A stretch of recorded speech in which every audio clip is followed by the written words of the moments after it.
So this is issue number 2 of Star Wars Obi-Wan and Anakin, the canon comic about the characters of, well, Obi-Wan and Anakin. Let's do this. It obviously goes without saying that if you haven't seen my video on issue number 1, you should watch that before you watch this video. So here it is, and let's get on with the series of covering all the canon comics about Obi-Wan Kenobi in the build up to his series. So immediately the women ask again if Obi-Wan and Anakin are open or closed, and for me this obviously seems like the division between the survivors of Carnelion 4, and if you meet someone that is on the opposite side to you, say if you're open and they're closed, well, it probably won't end too well. And by that, I mean that only one of you will be walking away from that encounter. Then Obi-Wan seemingly successfully performs a Jedi mind trick, which means that these women are weaker minded than Toydarians, as Watto tells us that Toydarians can't be Jedi mind tricked. I'm a Toydarian!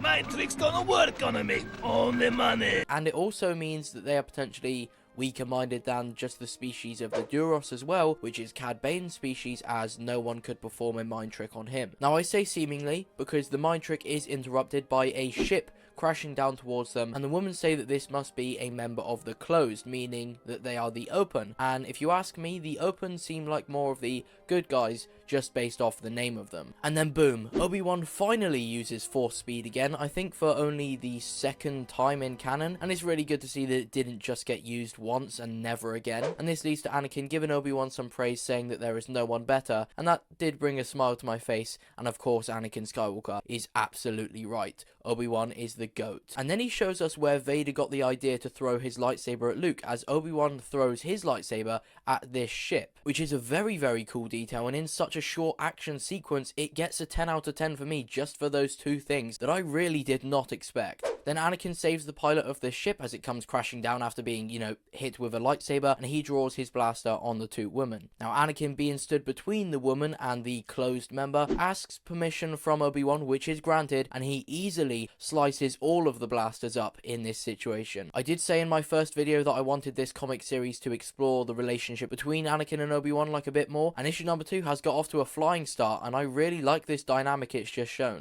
And then they pull knives out, because apparently the people of Carnelion 4 are more heavily armed than a Mandalorian, and then Anakin dashes them away with the Force with ease. And then this leads to Obi-Wan Kenobi stepping in, and of course he does this from the high ground. He asks why the open and closed like hate each other and why they fight, and of course they both have conflicting stories, meaning that one of them has been lied to. And if I had to place my bets right now, I think that the open have been lied to, which is why they've given themselves the name that seems more innocent to make it more easy to trick the people on their side, to think that they're the good guys when they're actually the bad guys. Obi-Wan says to leave, and Anakin disagrees because it means that they'd be leaving either the two women or the one man to die, because they are going to fight. And Obi-Wan, being the prequel era Jedi that he is, isn't really bothered, as the Jedi have better places to be. I do love Obi-Wan, but he does hold more flaws of the prequel era Jedi than some fans want to admit. However, Obi-Wan does agree to escort them safely over the sea, because apparently they can't cross it with no weapons, meaning that maybe there's a big fish in this sea, and Obi-Wan gets to act as the bigger fish this time. There's always a bigger fish. Anakin shows his knowledge of piloting and just general fixing things, as he suggests a way to repair the closed man's ship. However, they don't want to do this because apparently open and closed parts can't mix. And then very interestingly, it's mentioned that the technology on Carnelion 4 shouldn't have been able to contact the Jedi to come and help. So I'm very intrigued to know whoever did this, if anyone actually did. And then we see why the seas shouldn't be crossed without weapons, as what's called corpse leeches become aware of the presence of the group. Yeah, that's a nice name, and I imagine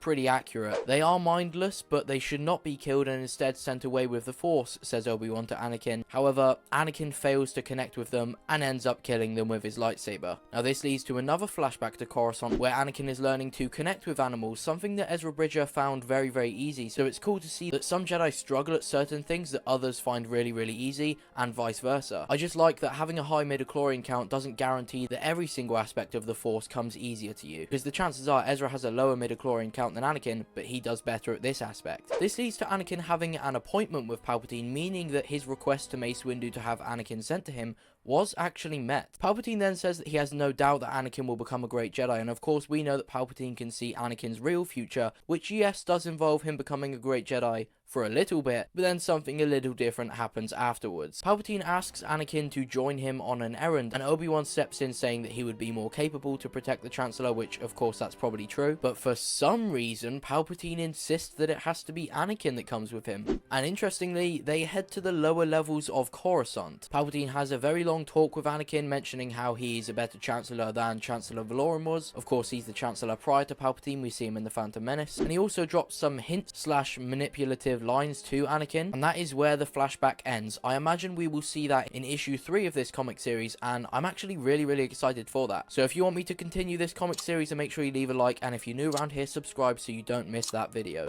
After they eventually agree to fix the ship, mixing their parts, Anakin, with some help of the rest of the group, managed to do so successfully. Anakin compares the conflict between the open and closed to the Jedi and Sith, which Obi-Wan just kind of ignores, which again just shows that the Jedi don't really want to talk about the Sith. And we do see this in Attack of the Clones and the Clone Wars. This leads to Obi-Wan mentioning that he, for the first time since landing on Carnelion 4, he feels safe. And I imagine that this is some terrible foreshadowing, and they won't be very safe for very long. So not the most action heavy, but very good in my opinion. I really enjoyed this one. I'm very excited to see where Palpatine and Anakin's errand actually leads. And to be honest, in issue number 1, I didn't care at all about the real-time story on Carnelion 4, but now I'm really interested as to where it will go. But the real question is, what did you prefer? Issue number 1 or issue number 2? Now, as this kind of series of mine is dedicated to the Obi-Wan Kenobi series, it's only right that you know every detail and fact that we know about the series so far, which you can learn in this video right here. So yeah, thank you for watching. I'll see you in this video, and goodbye.